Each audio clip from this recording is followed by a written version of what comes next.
Hello and welcome to another quick tutorial from Premier EPOS. Today I'm going to discuss with you the Min-Max Global Editor.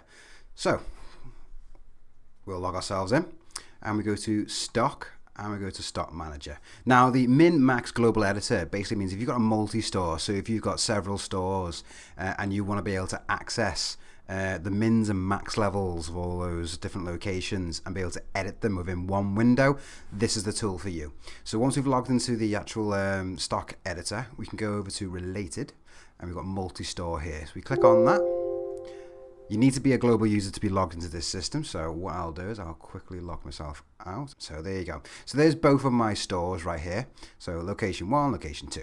So if I click on here, so there's all my items for the location 1 and all the items for location 2 of all the mins and maxes and the different current quantities they're currently holding at the moment.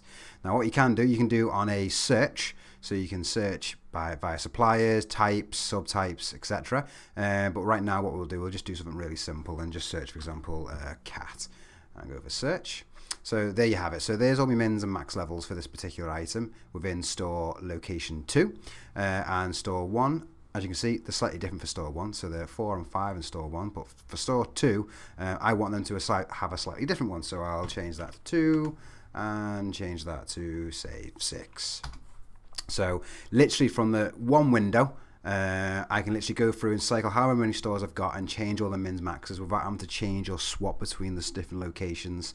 Obviously, if you want to do a mass import, you still have to do it that way, but this is one way to sort of cherry pick and basically control all of your different locations within one window and change all the mins and maximums within this particular window.